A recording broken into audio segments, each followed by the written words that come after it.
Vecna's curse opens with Hopper, so we actually get to see what's going on with Hopper.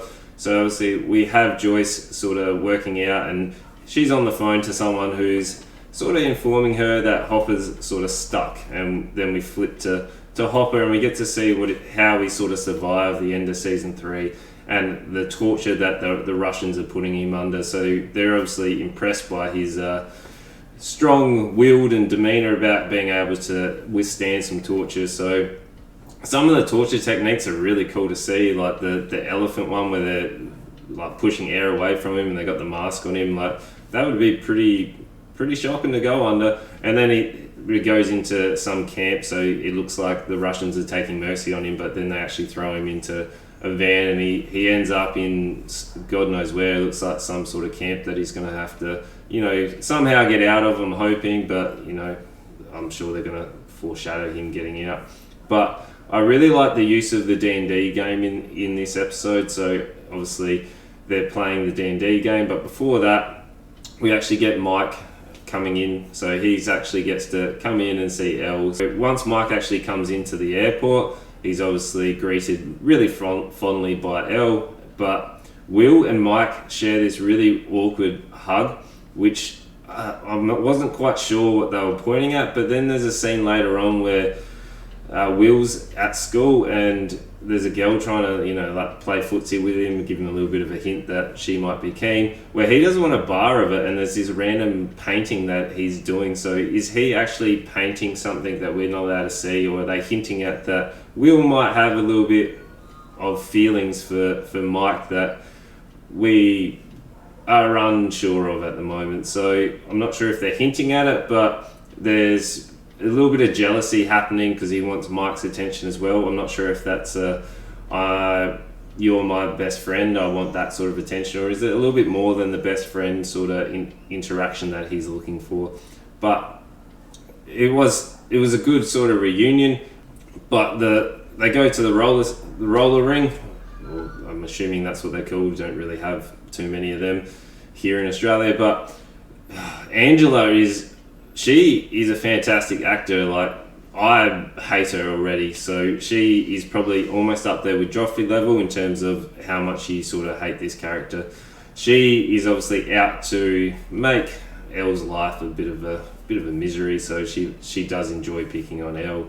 Obviously, last episode we had the no power sort of scene, which obviously would have sparked their, she's going to give a reaction, so let's bully her. So there, Mike and Elle are rolling around, having a good time, where then the DJ and all of them are kicking up. Like, it's a pretty powerful scene. Like, I felt bad for Elle. The character's done really well to, make you feel, tug on the heartstrings, but it felt like the scene out of the Stephen King film or the novel was at Carrie, where they throw the blue paint and she goes, or red paint, whatever it is, but she gets a milkshake thrown on her, and that's where Mike sort of learns that, okay, she might not be telling the truth in terms of all her friends.